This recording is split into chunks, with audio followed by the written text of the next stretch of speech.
For those of you who don't know me, my name's Bronte, and I was a Wattle Fellow in the second cohort. When was that? 2022, 2023? And I'll explain a little bit about that, but I'm presenting more today about my PhD topic, which uses participatory action research. But before we do that, I would like to acknowledge that we are on Wurundjeri BIC today, and this always was and always will be Aboriginal land. When I was living in Melbourne, I actually didn't know a lot about this country that we were on, and so I have a lot of I guess sadness about that, looking back. But I relocated to the West Coast in February 2024, so I'm now based on Wadandi Noongar Budja, which is the southwest, sort of between Perth and Margaret River, and I feel like I've learnt so much there, and I just wanted to share something I've learnt with you today. So BIC is the Wurundjeri, Woiwurrung term for country, but Budja is the Noongar word for Budja. So the Noongar word for country. And Budja is Budjara means belonging to country, and then Budjeri means that you're pregnant. And so I think that there's a lot to be said about having a language where there's literally you see generations in the soil, and it's quite an explicit thing in their language that I think is quite beautiful, and just wanted to share that. So I spend the majority of my time connected to that place, and just wanted to acknowledge Wadandi Budja as well. This is my first time using a clicker. So today we're going to have a bit of cover of theory, practice, and then praxis. If you're not familiar with that word, it just means actually giving it a go and reflecting on how that went. And that idea of reflection is really integral to climate justice. So just wanted to, you don't have to share anything today. I've got paper in front of you if you want to draw, just share whatever you'd like in whatever way suits you.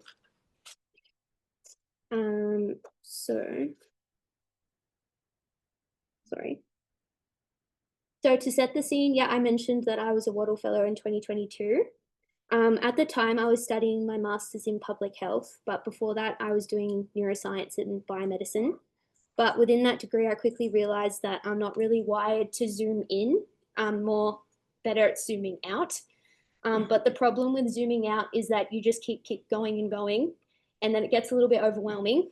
And at the time before joining the Wattle Fellowship, before joining the Wattle Fellowship, I was very overwhelmed by the topic of climate change, and I couldn't really engage with it in a meaningful way without getting very stressed. And what that looked like is that I did not engage in a lot of climate actions or protesting, any of those traditional things we think about for climate action. I didn't really engage with. And I think we have to have some care of ourselves that A, that's not the only way to make change, but B, I just wasn't ready. I wasn't at that point. But the Wattle Fellowship for me, and actually, Craig, you put this nicely, you said it was kind of like a permission slip to get involved and link climate action with what you're already doing. And so for me, my project was called One Health, All Healthy.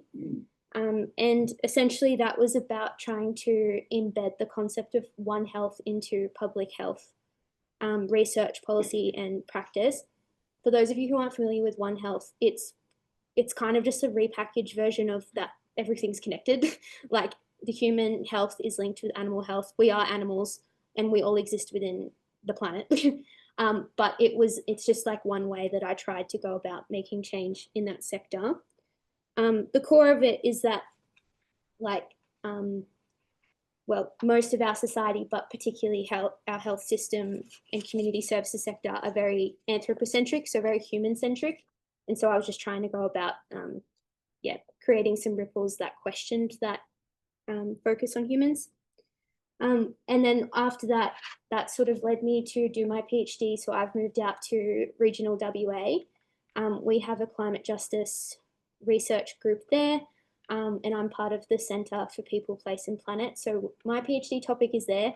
I'm not going to read it because it's long, but the gist of it is that I'm trying to sort of a similar approach of trying to make change within the health sector I'm doing in the community services sector. So in WA, that's everything from food relief to homelessness, refuges, to family and domestic violence, to early childhood, to aged care. It's like a very diverse sector. It's the not-for-profit sector, so there's lots of specific challenges they have with funding and like being able to secure funding to do any sort of program, let alone something that's implementing something new or long term. And also in WA, we have a very specific economic context and the connection to petroculture, so like mining industries. And you know, even my PhD is partially funded by Lottery West, which is like gambling money that goes back into community. So essentially the whole sector is either funded by a very limited pot of money, mining, gambling, or philanthropy. So I've given everyone some sticky notes. I just wanted you to like write down what sort of comes to mind when you see the word climate change, when you hear the word climate change, like what's your immediate reaction? And then we're going to do something with those sticky notes soon. But I just wanted to, yeah, what are we feeling?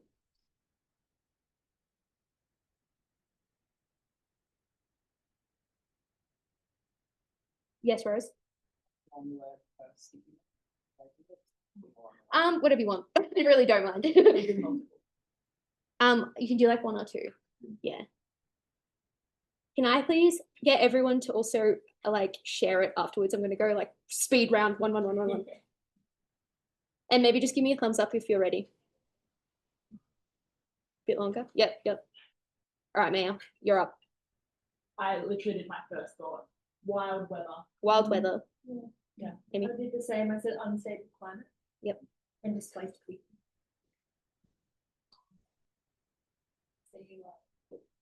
Extensive. Extensive. Like just Very. massive. Yeah, okay. Rose?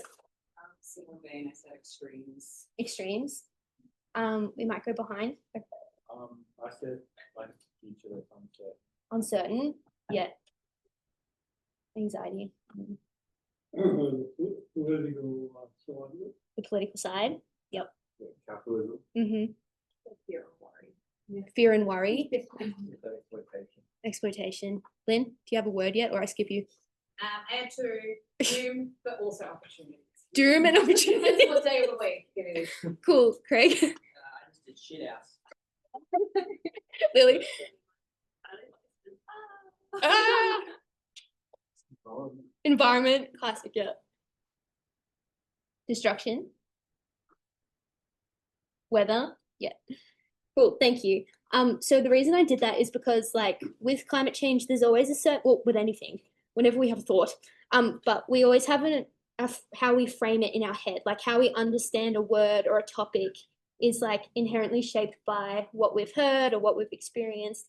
And so like, it's just an interesting exercise to do. Climate justice is a term that is used, it's thrown around a lot, but it's not often interrogated what it actually means. And it also does have a lot of different definitions and interpretations. I'm just going to run you through like very briefly too, but it will help us moving forward just to get on the same page. But the first one is the climate justice dimensions. So if you're someone, I really was hoping that my friend Rob would be here because he's a lawyer. I was going to be like, this one is the very legal language. So that idea of justice does have a lot of legal implications to it. So that one just describes, with all of these words that I don't find particularly helpful all the time, but essentially that when we're trying to address climate change, we have to consider different elements. So like distributive is, are the burdens of climate change distributed fairly? You know what I mean? Like, are people being impacted in the same way? I can already see people shaking their heads. No. Who has actually more of the blame? Probably not those people, almost always. And so distributive is also about the distribution of resources and how we allocate funding. If you think about like on a international level, things like the UN negotiations about loss and damage, which is where higher emitting countries such as Australia and places in the global minority fund greener projects in countries that have proportionally contributed less. So that's just an example of that. Procedural is kind of like, if you've ever heard the term nothing about us without us, like who's in the room, whose voice is being heard, who's at the table for decision making, that's what procedural means. Corrective is previous harms being corrected. So reparations, redress schemes, things like that. Recognitional is more like symbolic gestures. Transitional, you probably heard the term just transition. So for example, where I live, we have a town named Collie that was a coal town and was recently a site of a lot of debate for the federal election because of the nuclear debate. So a just transition is a very big term in my space at the moment. Intergenerational, so future generations, are we considering them when we're trying to address climate change? And then multi-species, are we thinking beyond the human dimension?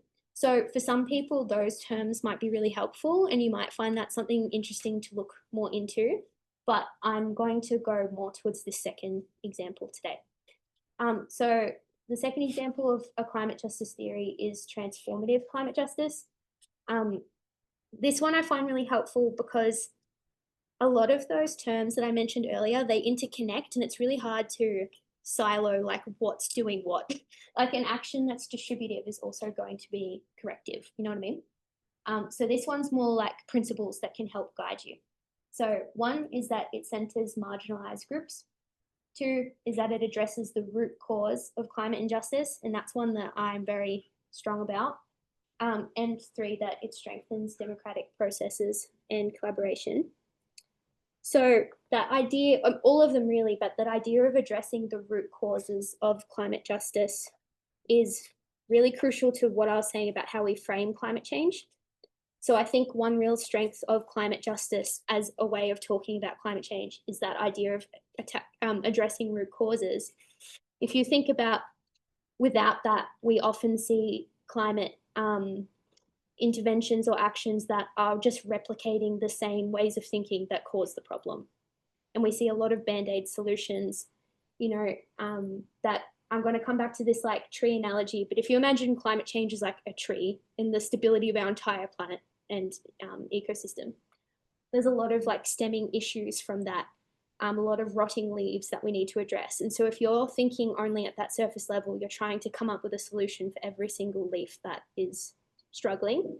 Whereas if you try and address the root causes of the issue, then you're going to have a healthier ecosystem overall. I find that very helpful. So if we're to think about those points that you guys had earlier on your sticky notes, if you were to put them on this tree, if I'm to say that this is climate change, where do you think your sticky note might go?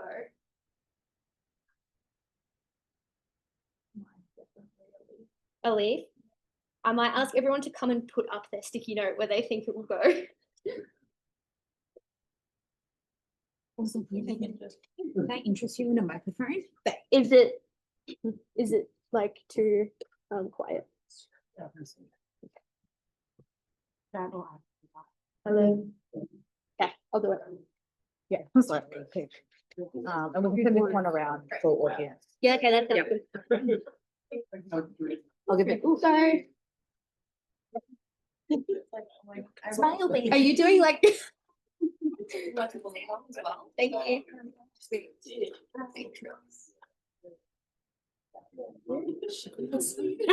I did it to record. Yes. Thanks for coming. Very requested by Hive, but usually not very common. It's not bad. 3 months. 3 months. Wow. We had died. Something.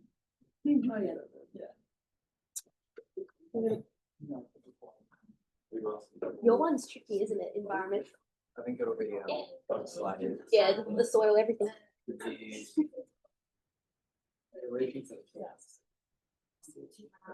I have been told very kindly to use the microphone. I don't like it. Thank you. So as you can see here, we've got a lot of leaves, and that doesn't mean that they're not important. It just means that if we are to try and address like having displaced people and also having wild weather and also having fear and worry and also and also just having like destruction of ecosystems in general, there's probably ways to do that that don't require us to have a bunch of gazillion different startups. I've lost my clicker. Got everyone. Yeah, so one thing I wanted to mention, and that's kind of the big thing about today, is that as someone who self-proclaims myself as a climate justice researcher, I do not think that as like many forms of research don't actually enact the tenets that I've mentioned here.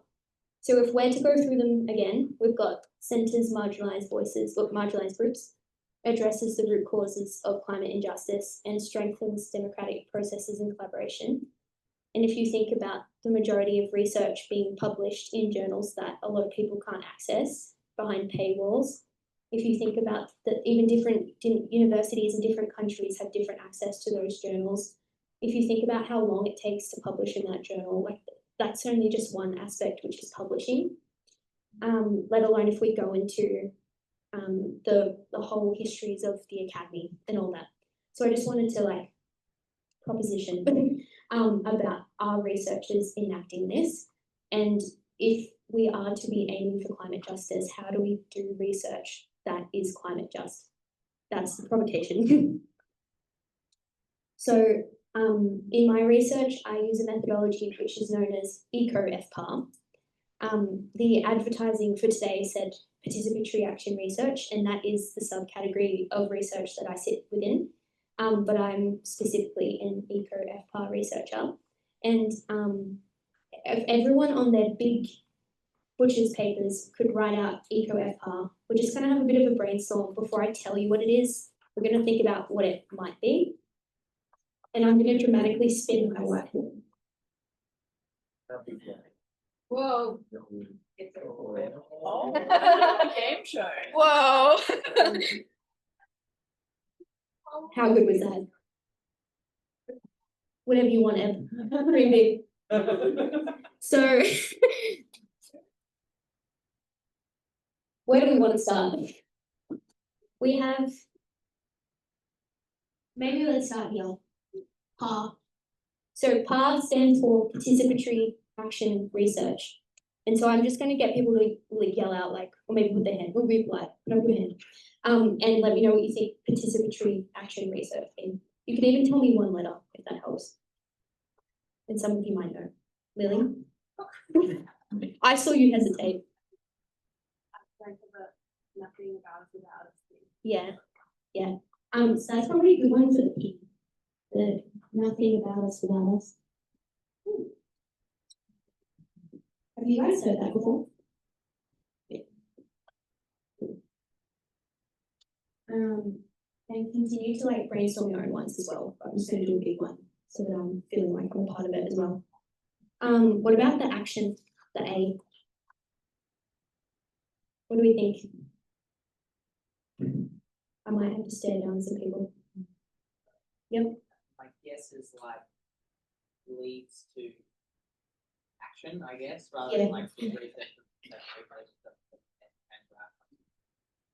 yeah, it's aspiring towards making change. Like it's not, it's trying to create a shift in the right direction. Yeah. So there's lots of different words we can say. We can say it's action oriented, it's justice oriented, it's transformative.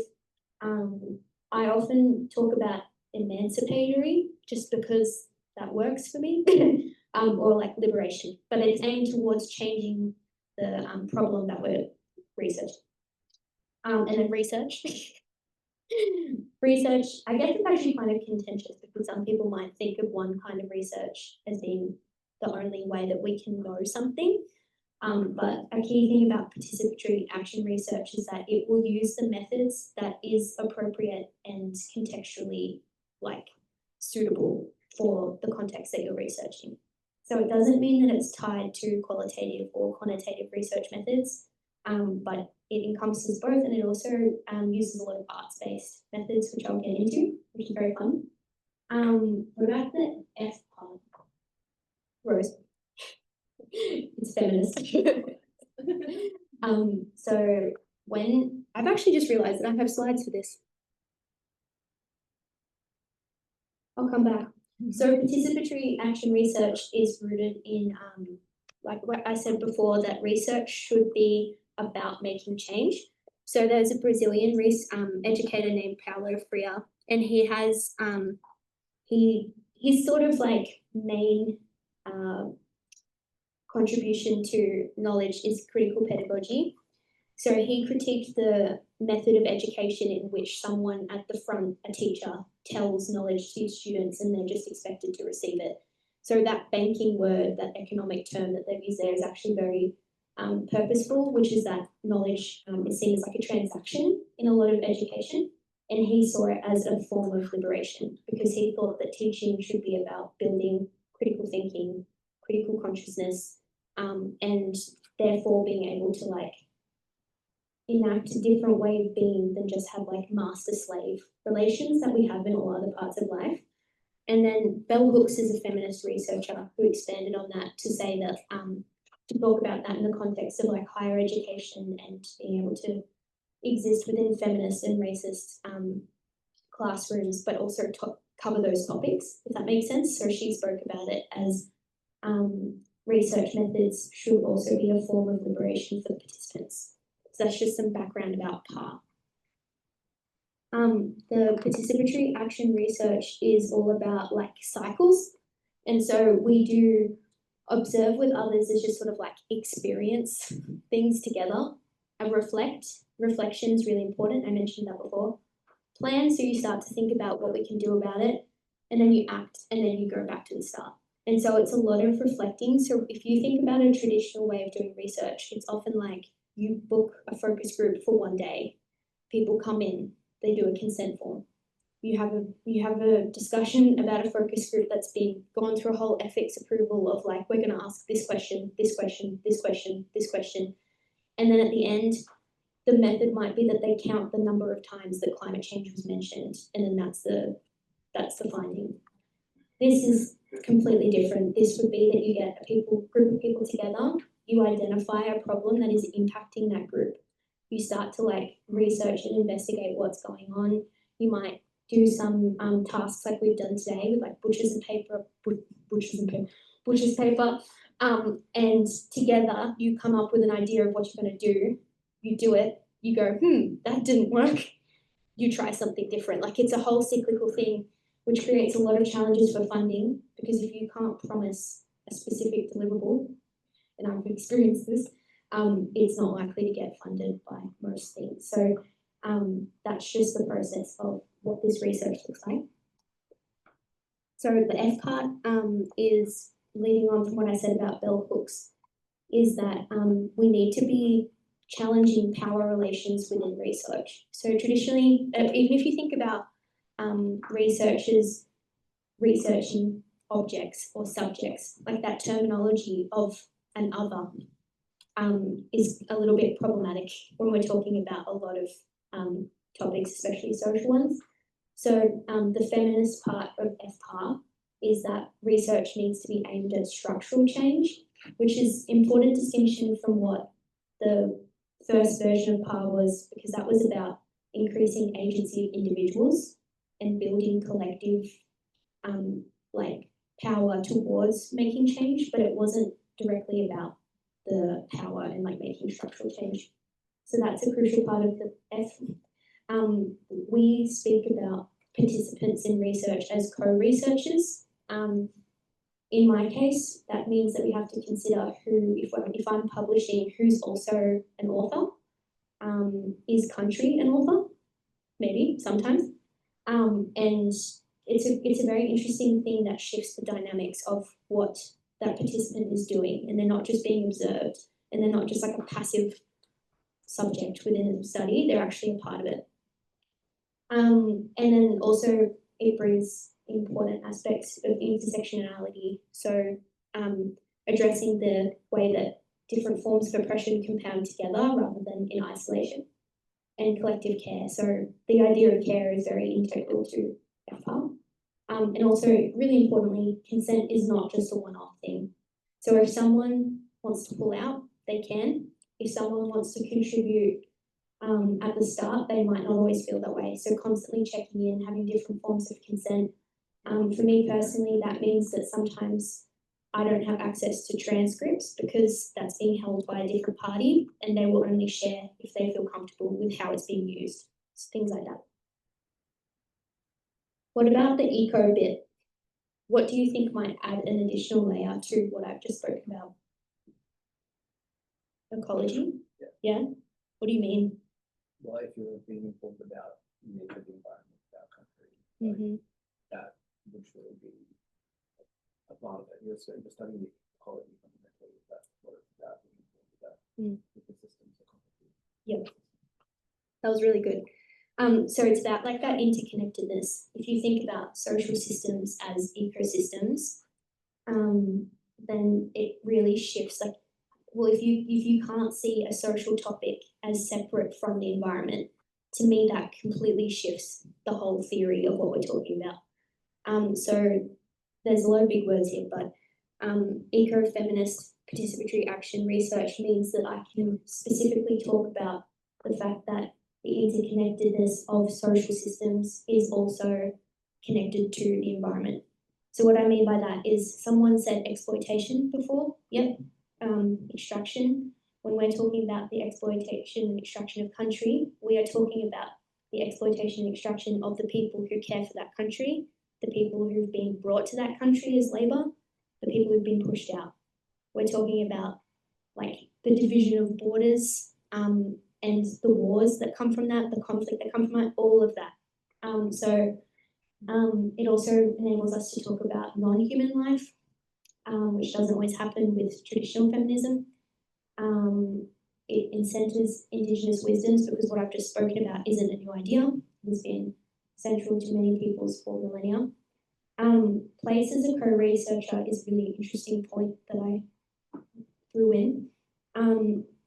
One of my favourite, some of you are going to laugh, some of my friends will know this, but one of my favourite researchers, Dr. Anne Paulina, she's from the Fitzroy-Matawara catchment in the Kimberley, and she will cite the river as the first author, which if you know anything about academia is huge.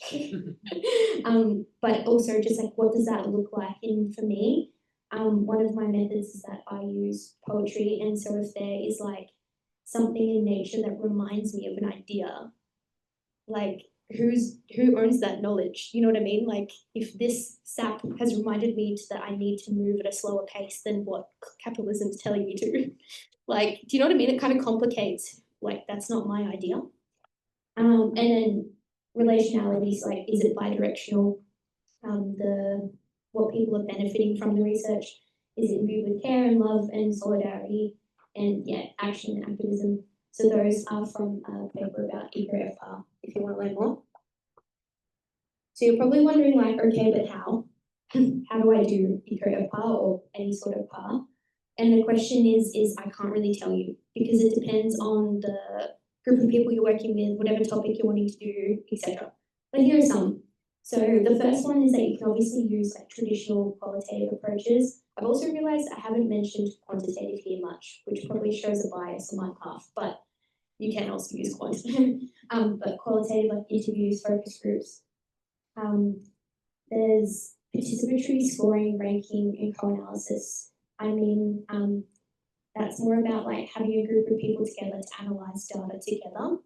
And so you might have a bunch of information and they're deciding what's most important for their community, and they do ranking and everything. Storytelling, poetry, journaling, song, roleplay. One of my colleagues does FPAR in her home country in Zimbabwe, and they use a lot of dance. And photo voice, which is photography. So you give, this is also really good for like young people. They really like being given a camera. You say what's important to you, like what issues are impacting your life. And also Indigenous methodologies. I put an asterisk because that has to be done very carefully. It should not be co-opted in a way that's harmful. And then I was like, let's give it a go. Oh wait, we already did. And now I realize I have to turn back. So what I made you do sneakily earlier is called a problem tree analysis. And the really good thing about a problem tree analysis for climate justice research is we can start talking about those groups.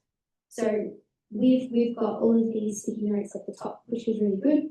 We've got some sticky notes down the bottom. And then what I would do, and I've recently done this with a lot of young people, is that we then ask, I will literally grill them the question why over and over again to deepen the root. So an example of that is like, it's tricky because you've already got capitalism on there. So an example of this might be maybe politics. So who wrote politics? Who was that one? Oh, I think it might be. So with politics, we could be like, okay, so what part of politics is hindering climate change, or is impacting climate change? And so a classic example of that in my context is the fact about mining, and the fact that there's the way that like tax is done in the mining sector. We can talk about lobbying. We can talk about the fact that they get a lot of social license because they fund community things. So they can be like, yeah, we're doing that, but we're also funding this youth summit. So you can kind of dig deeper. I might pick like a random one from the top of my head, which is like with climate change, you might go to waste or like pollution. And then we can ask, well, why do we have waste? And then you'll start thinking about, well, consumption or maybe materialism or something like that. And then you go, why do we have that? And then you're like, well, I need to keep buying things because they break. You're like, why do they break? Why do you have to throw them out then? Why do you need a new one? And you just keep digging, and it's really fun.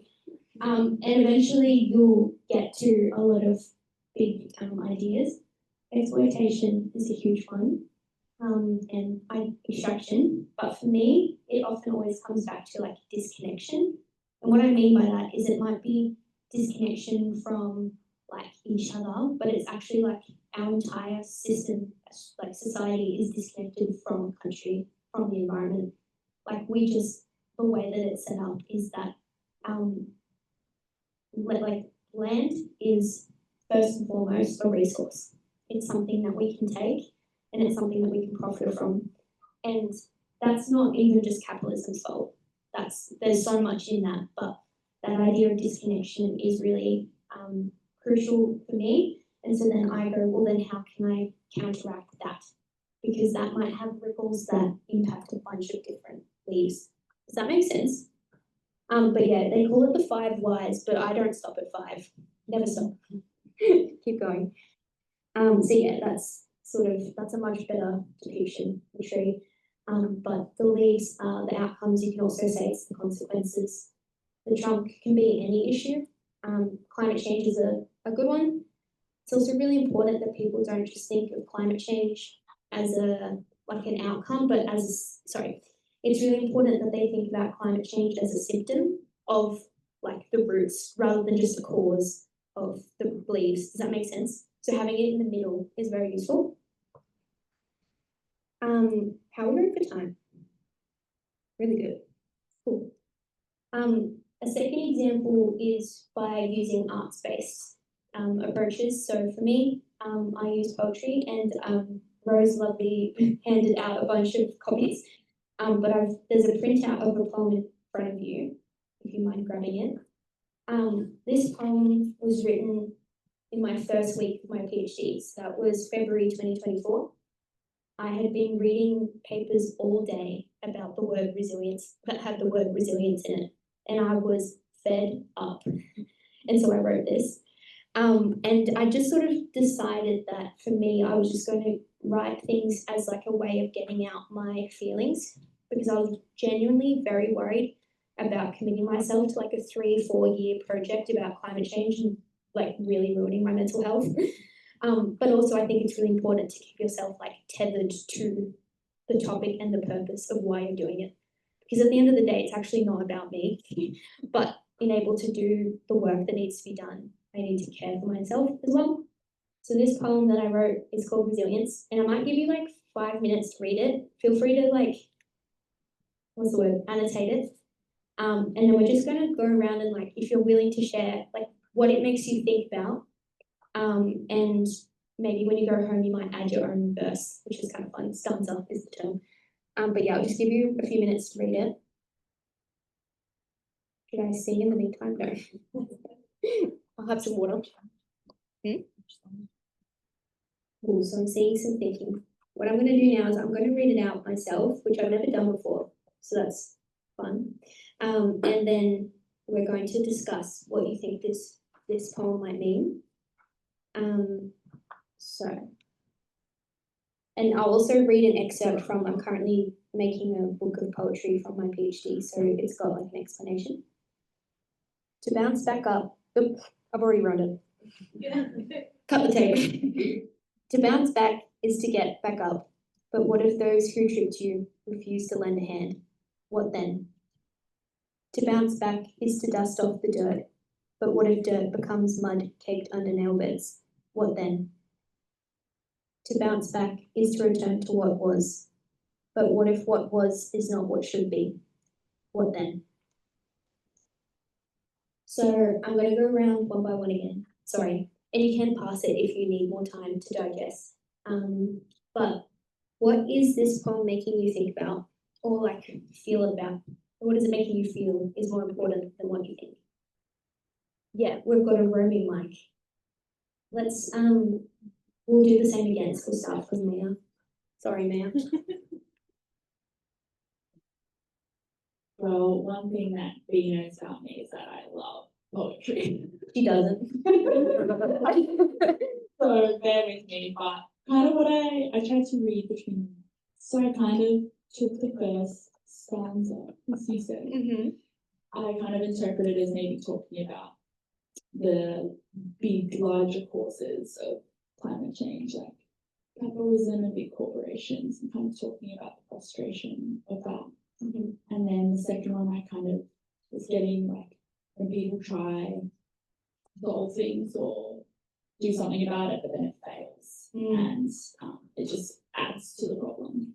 And then I kind of took the last one as pretty radical and kind of talking about maybe like an end of the civilization, like radical change, an end of civilization. Which kind of on social media, but I just think there's a lot about when a civilization ends, and maybe we're getting close to that. Cool. So that's where my brain went. Thank you. I love poetry as the interpretation. Any? So I gravitated quite a lot to the last stanza, and it made me think about like, do we want to return to how it was? Because how it was wasn't functioning. Essentially, it's like the status quo is what's gotten us into this mess, and it's like business as usual is just like burying it under. So like to return to what was, it's like are we returning to like a time when things were better, but like were things that like should we be looking forward to like what can we imagine our future to be in a positive realm instead of just trying to like Replicate. Yeah, things that didn't function. Love that. What was your name, by the way? Vera. I see. So I guess it's more to like confusion, helpless, but at the same time also kind of like a bit of seeds of enlightenment. I mean, like this is quite depressing point, to be honest. Sorry. No, but at the same time, it's kind of like giving us the urge to still have hope. I think that's what I felt. Cool, thank you. It's kind of like what Lynn said before. What did you say? Hope and also opportunity. Doom and opportunity. Rose? So I was thinking about the word resilience itself, and if it is the virtue that we treat it as, and maybe we shouldn't be.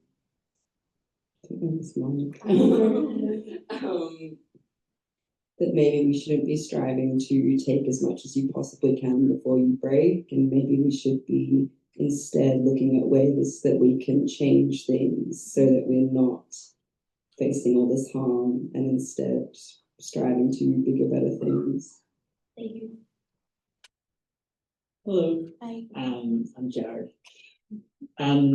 I like this. This is really cool. I'm definitely going to do the activity, even though I also don't particularly like poetry. I'm going to break you all. I like the first stanza. Yeah. And it made me think about kind of context and causation. So the whole thing about, don't bounce back up, get back up. But why did you fall? And what's happening in that's pretty good. Great, thank you. I'm Tobias. Hi. I also gravitate to the first one. I think what I took from it was the idea that someone stripped you up and refused to lend a hand, the fact that stood a chance, really. And then the fact that, similar to, I guess, what Lynn was saying and what's been mentioned, the opportunity, but then I get anger instead of doom. And what it brought me towards was I've done a lot of research lately into energy systems in Australia, so it brought me towards, I guess, the fact that trying to accept everyone has their own agenda, that they're incentivized to act. And I guess the fact that they refuse to lend is to double benefit them. Thank you. Hello, I'm Amelia. I really like the last stanza. It makes me think a lot about colonial legacy and how the system that we are living right now is something that we inherit like years and years and years and years of like countries trying to seek resources from other places and trying to exploit basically everyone. And then it makes me also it reminds me of the play earlier this year. It called The Wrong Gods. I think it was the one who was kind of like promoted, quote unquote, I guess. It's a really good play, and it kind of like the questions that sticks to my mind is like, who gets to decide what change look like? And it pretty much when you also write about like it's to return to what was. It's also pretty much concerned. So Brian,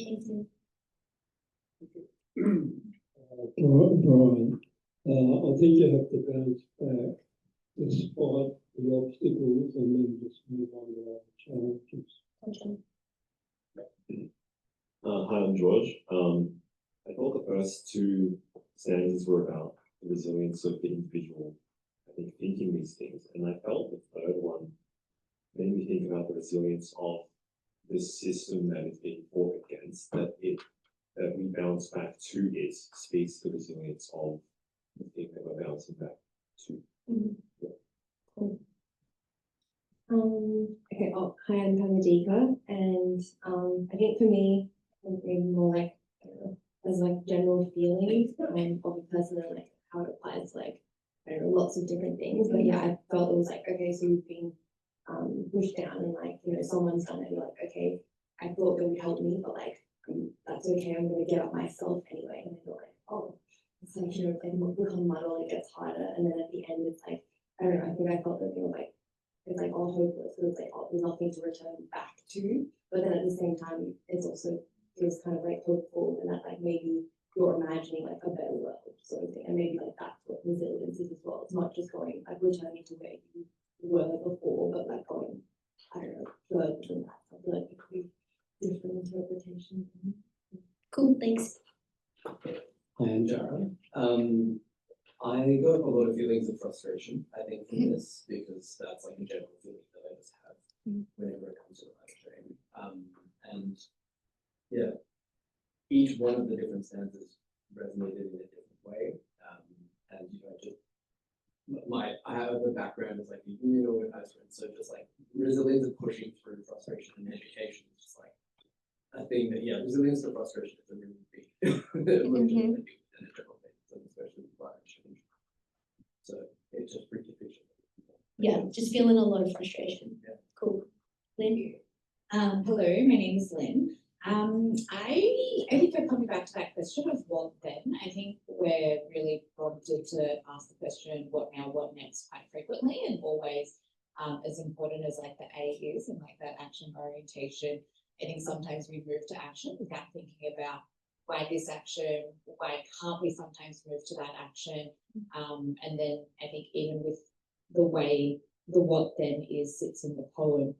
It's the, you know, like what then, but should there even be a what then? Like, I guess it's that question of like, actually sometimes when might it make sense to not take the next step for whatever reason. Thanks. My name's Craig. A few words come to mind. One was, I guess, the idea of individualism and blame. And what I read, one thing that came out for me, I guess, was how we live in kind of a culture that can make someone individual feel at blame for a problem. And then we do that to ourselves, right? We make a mistake and we blame ourselves, and actually maybe it's the context that created that situation. But then also with the idea of resilience, like we often then put it on the individual to be resilient. But again, like we can build context around them which help them be resilient as well. So yeah.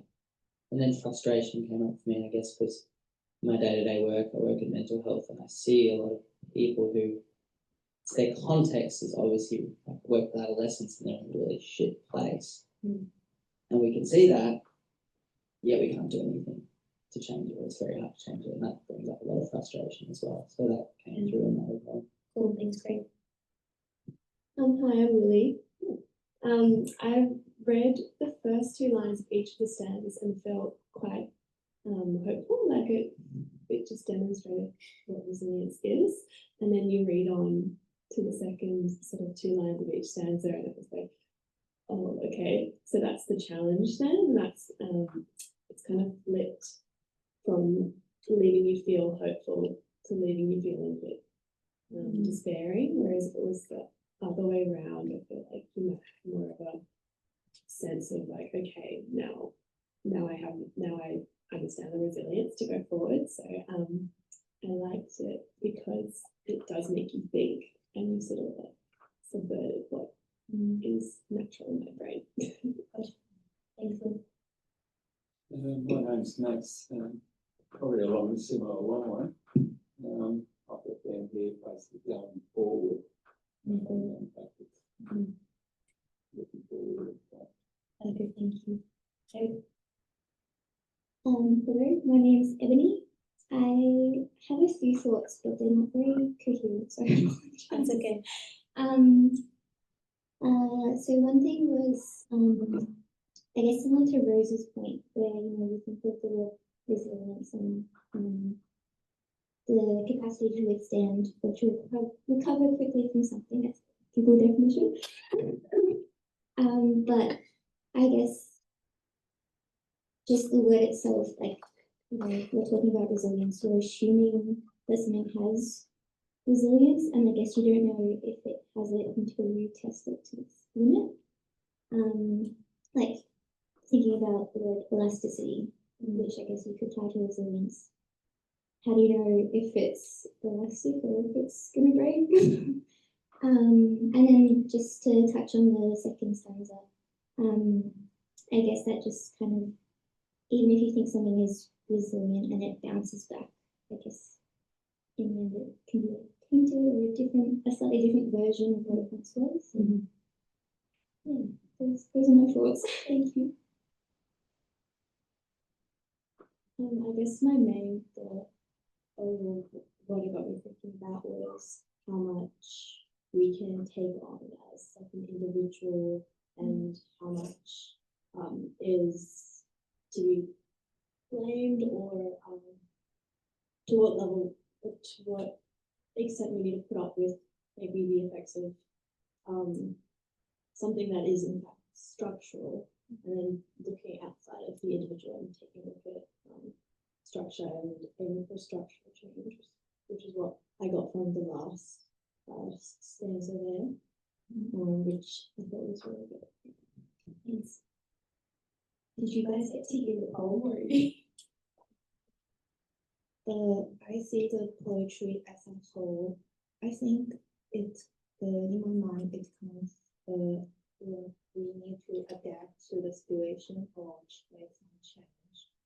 Like if there are some difficulties we face, we need to let the difficulties be there or make some different action.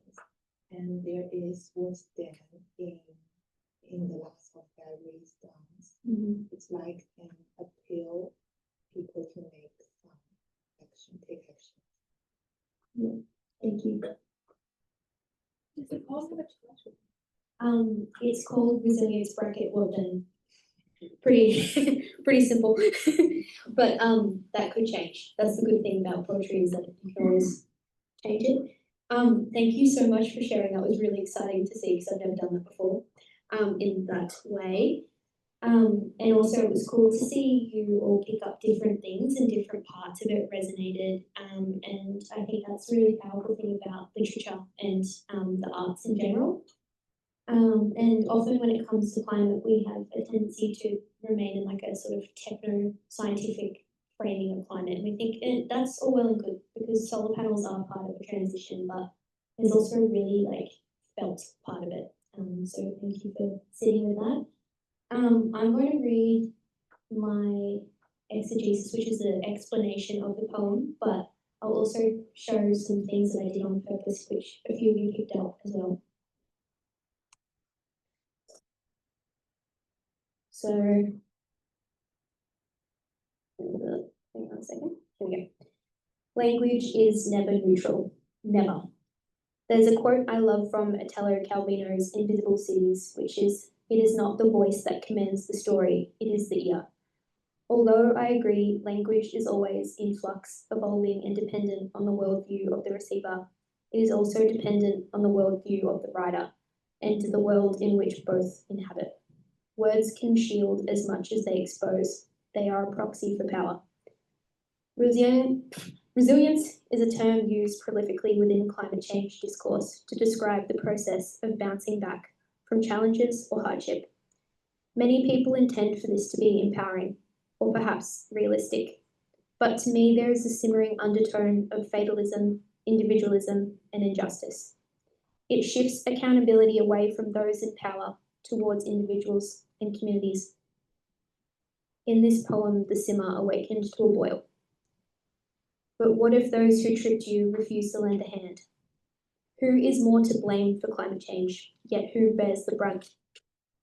But what if dirt becomes mud caked under nail beds? Those forced to bounce back barely have time to recover before they must bounce back again, like layers of grit on hard calloused hands. But what if what was is not what should be? What if our systems no longer serve us? What if they never did? So that was my explanation. But as you can see, I did purposely start with each stanza with a way that we talk about resilience, or the way that it's intended to be, which is, like, get back up, dust it off. It's like, keep going. And then I immediately after that was like, but why? And then the what then repetition is to get you thinking. I think for me, the stanza that resonates the most and the one that hurt the most to write was the last one, which was, but what if what was is not what should be, what then? Because that's a very scary thought to end on. And I think that, but it's necessary, because if we don't try to imagine what could be, then we're just going to keep doing the same old stuff. But I also kind of hope that the what then is a bit inspiring as well, because it was intended to make you think, like, what could be, what world do I want? But I can kind of see that for some of you it might have been like a bit too big, so I apologize. However, yeah, it was really nice to hear you all respond to that. So in terms of, we're going really well for time. We have a good amount of time to have some final reflections and about how you're feeling about participating, any sort of follow-ups, or even just like how you think these sort of methods might fit into what you do, because I'm imagining you're all in very different fields. And then if you want to ask some questions, we have time for that. I wasn't super sure how to facilitate this part, but maybe we'll just have the roaming mic and people can put up their hands for reflection/question. Yeah.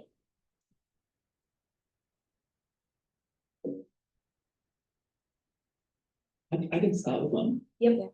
Just to get the crowd along. I was curious with this, the poetry part, like what do you do next? I'll repeat the question just in case anyone missed it. The question was, when you use poetry as part of a research project, what do you do next with it? Is it the question how we're supposed to write your own stanza and then you share it with the group?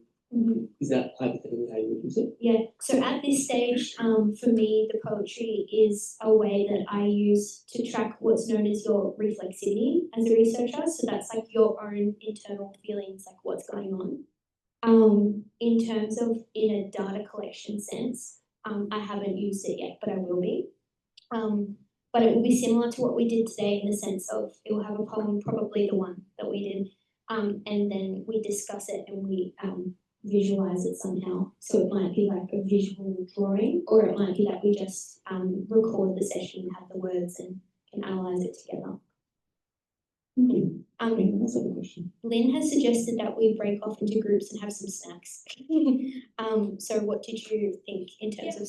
We have snacks that we set up after you all arrived. You were all very polite and no one went to eat them. But maybe as you were eating the snacks that Jared will pass out, or if you want to just go and grab stuff. Yeah, maybe think about like what is the takeaway from today about how you might be able to apply this to your own context, or the question that you might ask to see if it's applicable in your context, and we might share that when we're back, or think about questions that might come up for you as we were doing. Yeah. How long do you think? 10 minutes? Cool. So we'll do 10. How do you want to clump? But if you're very unsure, we will come in. Even just half tables. Clump as you want to clump. All right, everyone, this is your captain speaking. Please return to your seats. The seatbelt light is on. It was really cool to see you all chatting. Where's the microphone? Cool. We're just going to send it around to each group. If someone could give a bit of a summary, if two of you want to, we just don't want to force everyone to have to talk at this point if you don't want to. So we'll start with that group and go around, and then we can do questions after if there are any.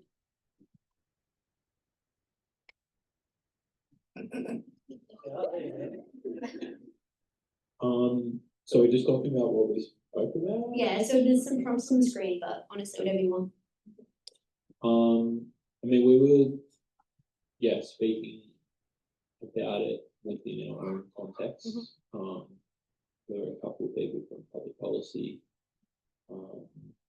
and then we were talking about, I guess, more specific examples of participatory research in our own context, in particular with, I guess, relationship building and understanding others' perspectives on issues. And then,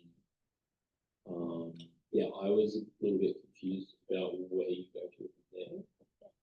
I think I've been involved in a couple of things where it's great to uncover those perspectives, but then it leaves a bit of the, well, how do we reconcile that? Does anyone have that? Great, thank you. We'll pass it up to, we'll go behind.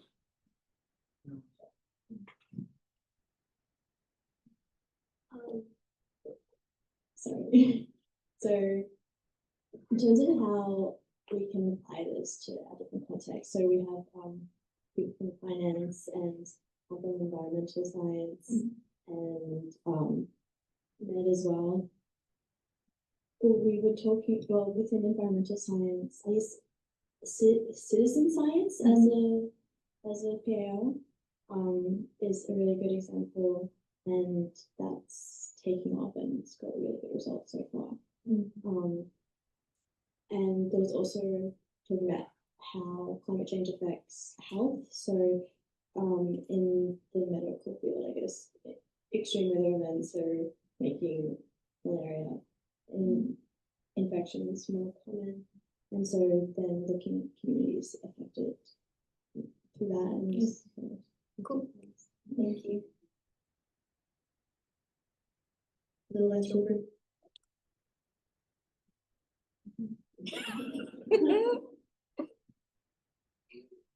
I don't have an opinion or thought really, so this is always dangerous when it's a microphone. Hey, what did we talk about? We talked about the idea of control and how to do this actually requires giving up a bit of control. Like it's easier to, I guess I'll just talk about, like I can imagine as a researcher, it's easy to be like, this is what I'm doing, this is my methodology, this is everything, I'm going to go and do that. There's more control there, whereas to do this, you kind of have to surrender a little bit and be open, be collaborative, and you don't know where it's going to go. So we talked a bit about that. We also talked about the medical field and how we've gotten used to having like a quick fix and sort of like from my context, like we talk about antibiotics, like something that's going to fix the problem and make people feel better for having a solution, but that's actually potentially causing harm further down the track and creating a bigger problem in the long term. Thank you.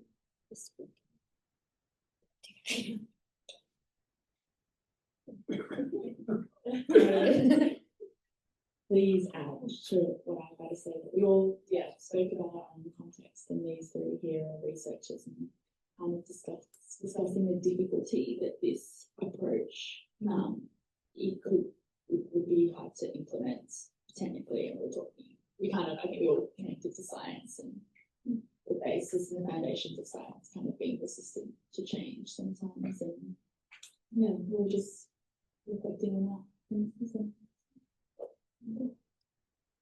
Thank you. That was so good. I thought it might be helpful if I explain how I'm doing it. Is that it? And like I said, I really just want to emphasize, and the reason I didn't bring it up a lot is because it's quite overwhelming, and I feel that, and I didn't want to dump that on you all. But I think it also really helps to make it more tangible. But I would like to preface that every situation is different. So this exact approach that I'm doing might not be the way that you go about it in your situation. But for my PhD, there is, like, if we go back to the title of the PhD, it's called Just in Time, which is a bit of a pun about climate justice, regardless of that. It's called Imagining and Enabling the Climate Just Transformation of WA CSOs. A lot of thought went into that phrasing. The imagining part, you probably already got in like that sort of way that I ended that poem being like, what then, what if what should be isn't, what if what was is not what should be? So like imagining what we could have. And then therefore how do we enable it? Climate justice, transformation is a purposeful term because I want to make change. I don't want to replicate what we did before. And then the context, which is probably the least part I'm going to talk about. The way that I started, actually, no, I will talk about it. The way that it started was my first paper is about the way that climate change is framed by the sector itself. So when they're talking about climate, what are they saying? And then my method sort of starts to think about like what might be like shaping the way that they're saying it. Does that make sense? So like, what are they saying? And to be very like simplistic about it, it's very human centric. It's talking about energy. It's talking about costs. It's talking about disasters. It's talking about often using competitive language, like we're being left behind, particularly WA. But at the end of the day, it's a lot about energy. It's a lot about the impact on people experiencing poverty and not being able to afford energy, and that's completely valid. But when we start to think about what's shaping that, it is that human focus. There's also a lot of discussion in the sector that talks about community service organisations as they kind of use like machine language. Do you know what I mean? Like inputs, outputs, services. And that's kind of a bit of an issue because that's like neoliberalism. If you're not familiar with that term, that's like thinking about everything as inputs and outputs and function. That was a terrible example, but I hope you get what I mean. And so I was sort of identifying what mechanisms might be shaping.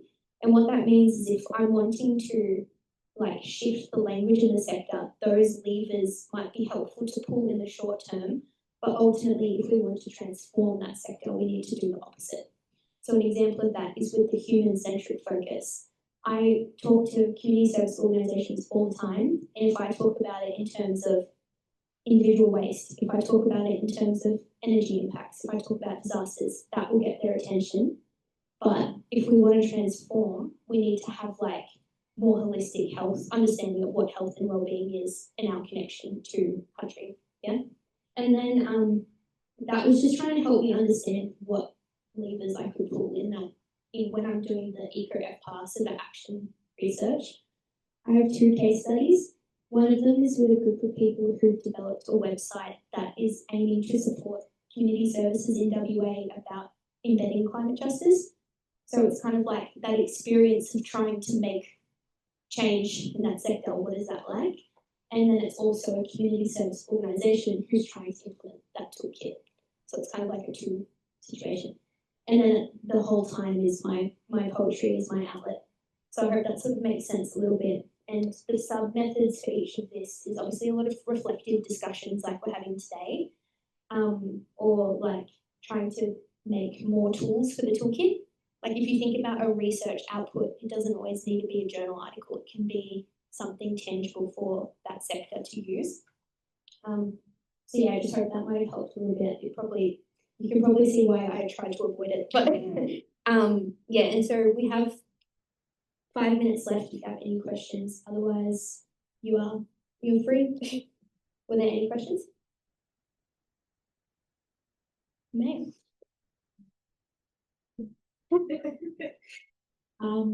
I think I thought of this off our conversation, just then, how are the WA CSOs taking what you're teaching and exploring with your PhD? Yeah. So the biggest thing for community service organisations in WA is they are already at capacity, they're under-resourced, they're overburdened, they're stressed. So talking about climate action and sustainability in that sector, if you don't weave it into what they're already doing, they're quite resistant to it because it's kind of like we can't do another thing. But the thing about climate justice and when we talk about the root causes is that you can start linking the forms of like oppression that they are trying to address with their services to climate. So an example of that is like food hubs. They're dealing with food insecurity. They're dealing with like people who are coming in who can't afford basic food items. And then if you think about climate change in WA, our food bowl is moving south and we're going to eventually be running out of space to grow certain crops. And so like discussing it in that, like weaving it into what they're already doing, like their specific interests, I guess, is one thing. But also a lot of them are already doing climate justice actions. It's just the way that it's framed. So I work with a community house, neighbourhood house, and they have a thing called the really, really free market, which is pretty much exactly how it sounds. Everyone comes for like a 2-hour market. There's free food. They swap clothes. They swap items, books, whatever. And to them, that's a poverty intervention. That's something that they're doing to build community. But that's also a sustainable. But even if you have the most sort of surface level understanding of what sustainability is, which is like reducing like waste, it does that. But also on a deeper level, that disconnection I mentioned before, is tackling that too. So then they were like, oh, we're already doing it. We're killing it. But it also means that then they can try and access funds because they now see what they're doing a bit differently.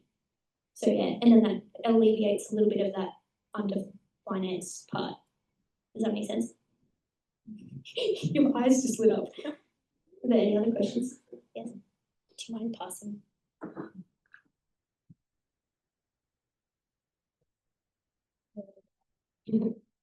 Yeah, okay. I'm just curious if you introduce your poetry, like this exercise when you do your discussions. You mentioned you have like lots of discussions within the toolkit and the SEOs.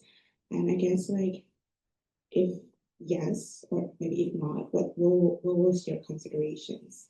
And what sort of like considerations of like choosing the right tools for those participants for them to explore and to feel empowered in the participatory process. Yeah. That's a really good question. First part of the question, you guys are a trial in terms of poetry. I have been very, you're welcome, Lynn. I've been very insular about that. That's my own worry, because I don't have a background in that, in poetry, so it was more of a thing that just happened. But when I'm having conversations with people about this topic, I find it a lot easier to talk to individuals because I can like merge what I do to what they do, and it makes more sense. But I do find that I'm often like, oh, well, I wrote a poem about it, and I kept being like, it would have been easier if I just like opened with that, and so that's kind of what's led to me bringing it in today. But in terms of like how your second part of your question was about like what you can like how you can find your tools to then introduce to the participants. Maybe not poetry, but like how do you kind of like what was your considerations when you're choosing tools to use for the participants to explore and make them feel empowered in the process? Yeah. To be completely honest, and I don't mean this in like a really blunt way, but ask them. Like you just have to communicate and just remove assumptions, because that's the problem with research, is we often assume before we're even in there. So with the toolkit, the method for that is just like the terminology that we use is yarn, but it's just having conversations that don't have a fixed structure to it and a fixed agenda, because everyone's sick of meetings and like being extracted from for a specific purpose. So for that, it was like a yarn where we were talking about what went well, what didn't go well, and like having a very safe space to talk about what's hard, and like that was something I really emphasized with that. And most of those yarns were either one-on-one or in up to groups of 4. And because what's tricky is actually the really interesting part, because that's when you're pushing against a structure that's blocking you. Does that make sense? Like if you're trying to make change and something's hard, there's always a reason why. But often we try to gloss over that and talk about what went well. So I really, for me personally, that was how I went about it, was like, how do they want to share? And then how do they feel safe? And mostly that's actually knowing people and having a relationship before you research them. That felt icky to say, but I think you know what I meant. And yeah, the not shying away from what's hard, because there's a reason why. And I can't really give you any examples just because we're not at that point. I can't share that yet. But maybe with this one, so this is a community service organisation. We have ethics approval to work with them to reflect on like how they're trying to make change, but we don't have ethics approval to get any like numbers in terms of like data from them or their organisation. So they're able to do all of that work on the side, but when it comes to what I can write about, it's only what they bring to those reflections and choose to share in that space. Does that make sense? But it's like a very tricky line, because that's a really big org, 1,400 people, faith-based. So sometimes the messaging needs to sort of link with their mission and things like that. Like it just kind of shifts the using climate justice language doesn't always land. You need to talk about other things. So yeah, you just have to do what the context requires. 3 minutes over. Thank you for coming. This is my my name. That's my personal email. It's probably the best one. And if you want to know more about FPAR, my friend Trinita May has a business. So that's not eco FPAR, but it is FPAR more broadly. Thank you. Nice. And I'll just add on. This is a workshop brought to you by the Water Fellowship. Follow us on Instagram. You can sign up for our newsletter and come to more events that we do. We're hoping to do more little workshops like this in the future, and then also actually signing up and registering and applying for the Water Fellowship in the future for anyone, for you or anyone you know. That's it. Please take the food with you. Yay.